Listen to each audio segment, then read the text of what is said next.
Welcome to This Day in His Story, created by American Heritage Worldwide. A reminder that every day holds something new to learn. Did you know that the popular phrase, bringing home the bacon, can be traced back to the 12th century when the church promised a side of bacon to any married man who swore before God and the congregation that he would not argue with his wife for a year and a day? Join with us as we bring home the story of how bacon wasn't just used for cooking, but also to make explosives in World War II. And that bacon isn't just for breakfast anymore, but also for burgers, salads, soups, and even candles. Today we're taking on a subject that seems simple, humble, and, let's be honest, utterly delicious, Absolutely. but which has an astonishingly deep and complex history. We're talking about the global history and cultural legacy of bacon. And it really is global. It's a food that seems to show up everywhere. It really does. On the breakfast plate, in your soups, and some people are even putting it in dessert now. And if you needed an excuse, well, December 30th is National Bacon Day. It's easy to just think of bacon as, a modern thing, but its journey is a perfect lens to view human innovation, trade, even how language evolves. So what's our mission today? Our mission is to track this food item from its earliest origins. We're talking before the Parthenon was even built, all the way through its influence on culture, exploration, and maybe most surprisingly, its importance in global conflicts. We're looking for those aha moments. Exactly. Those connections that show how this one cured meat has really profoundly shaped human history. We dove into a fascinating stack of sources for this one: ancient agricultural records, etymological studies, colonial diaries, and of course modern consumption data. We are ready to guide you through the whole story. Okay, let's unpack this. Let's do it. So, when we talk about ancient history, how far back are we truly setting the clock for bacon? Because if I were to guess, I'd probably say classical Europe, somewhere in there. And you'd be off by over 1,000 years. And on the wrong continent. Wow, okay. You need to set the clock back to at least 1500 BC, and the credit for the earliest confirmed version of this process, it goes to ancient China. 1500 BC. That's a staggering timeline. What exactly were they doing in China 3,500 years ago that we'd call bacon? They were pioneers in food preservation. Specifically, the Chinese were the first to systematically cure to preserve pork bellies using salt. And that's the key, right? The salt curing. That's what defines it. It distinguishes it from fresh pork. This process allowed meat to be stored safely for long periods, which was, it was revolutionary. But what does that leap tell us? Because pigs had been domesticated in China way earlier, around 4900 BC. That's a huge gap, over 3,000 years, between keeping pigs and then figuring out how to cure them. That's a great question about the speed of innovation. It tells us that domestication is one thing, but large-scale preservation only becomes truly necessary when populations grow or when trade increases. Or for military logistics, I'd imagine. Exactly. You need non-perishable food. Curing wasn't just about taste, it was about survival and efficiency. And by 1500 BC, those products were spreading, and pigs were certainly being raised across Europe as well. So how does that knowledge travel west? How do the Greeks and Romans, these masters of logistics and empire, get involved? It primarily travels through, territorial expansion and contact. When the Romans and Greeks pushed into the Middle East, they absorbed local knowledge. About pig farming and preservation. Both. And the Romans especially saw the strategic value in easily preserved meat. They improved breeding methods and spread pork production throughout their empire, making pigs and sheep the dominant livestock. So, did a Roman soldier sit down to a plate of crispy bacon strips like we do? Not quite like we do, no. They had their own version, which they called petaso. Petaso. Right, and our sources say this was boiled pork shoulder so, not the belly, which was then browned. And it was usually served with something like dried figs or wine, a very hearty, stable food. The shoulder, not the belly. Right.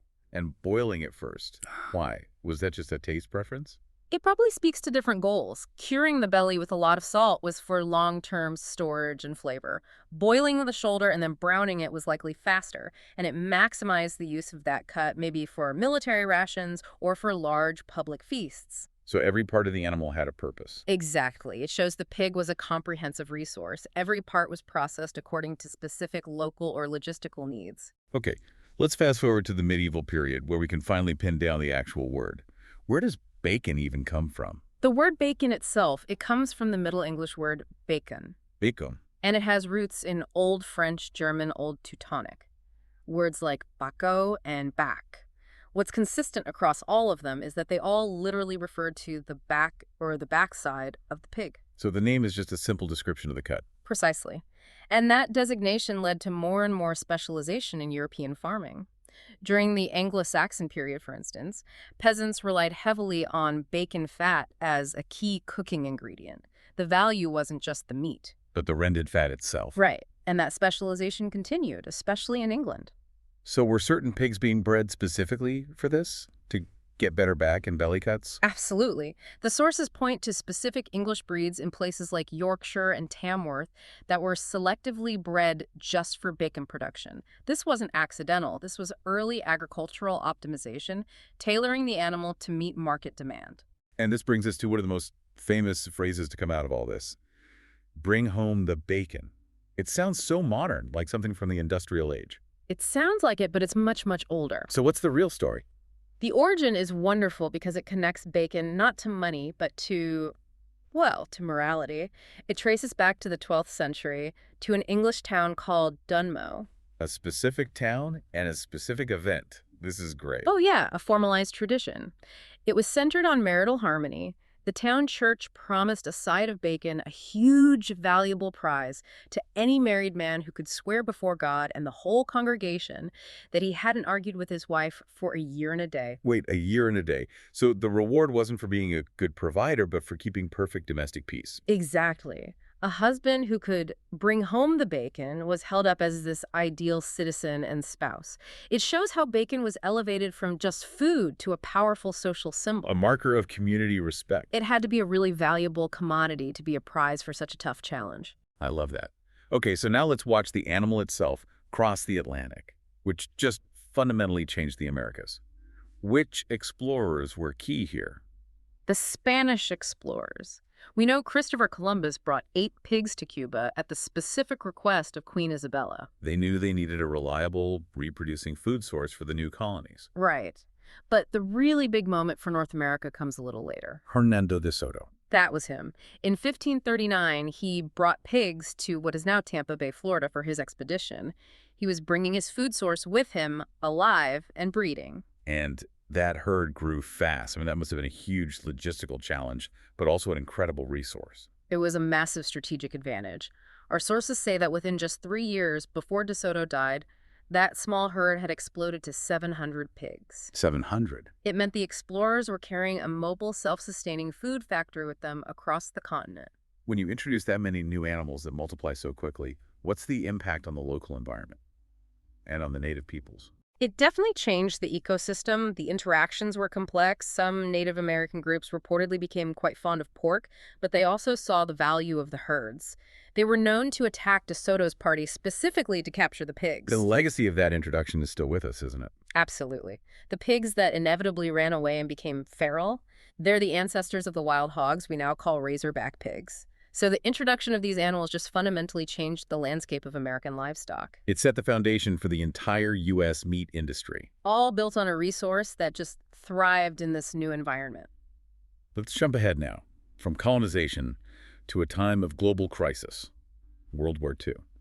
Bacon was a staple then, but it had a role far beyond the dinner table. It was crucial on the home front. Under rationing, bacon was one of the more affordable, energy-dense meats families could get. It kept the civilian population fed. But there's a crucial and, frankly, surprising detail from that era. It takes bacon from just being a meal to being a contributor to the war effort itself. This is the definitive aha fact of the story. During the war, the American government set up a civilian collection program. Bacon grease and other meat fats were not thrown away. You saved it. You saved it, returned it to your butcher, and it was donated to the war effort. And the reason for this huge effort? Because bacon fat, like other animal fats, contains glycerin. And glycerin is a key component you need to produce nitroglycerin, Which is used for explosives. The source material is explicit. Bacon fat was used to make explosives. So the grease from your Sunday breakfast was literally being recycled into the machinery of war. That's an incredible level of resourcefulness. It shows how a zero-waste mindset was essential. Everything, even what we see as kitchen waste today, had strategic value. So what does this all mean for the modern era? We've gone from ancient preservation to military logistics. How has the pig itself even changed? Today's pig is a much leaner animal. It's nothing like the fatter swine that were prized for lard in the old days. That reflects our modern tastes.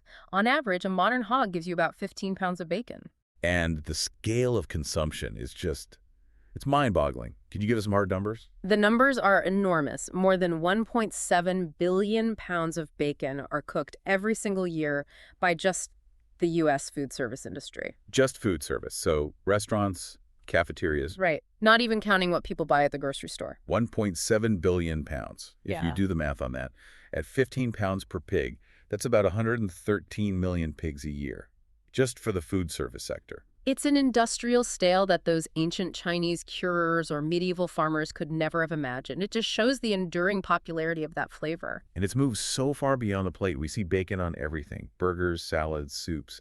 But what's really fascinating is that the flavor, and maybe even more so the scent, has become so popular that it's been completely separated from the food itself. That's a true sign of cultural fixation. The smell of frying bacon is almost universally recognizable and appealing. So people have capitalized on it. Of course. You can now find the scent of bacon added to all kinds of non-food novelty items. Things like soap, candles, even air fresheners. We don't just want to eat bacon, we want to experience its essence. Before we wrap up, we should briefly touch on a point from our sources about the ethical framework around all this throughout history. Right. Our sources included philosophical texts that really shaped the historical relationship between humans and domesticated animals. It gives context for why pigs were viewed as a resource. And that framework was often based on an idea of stewardship or dominion. Exactly. We found texts that talk about the idea that animals were created for human use and that people had a unique responsibility for their care. This concept is ancient, and it shaped how societies approached animal husbandry. The source material specifically quotes Genesis 1.26, which instructs humanity to have dominion over the fish of the sea, and over the cattle, and over all the earth. And what's important here is to understand that as a historical, cultural mandate.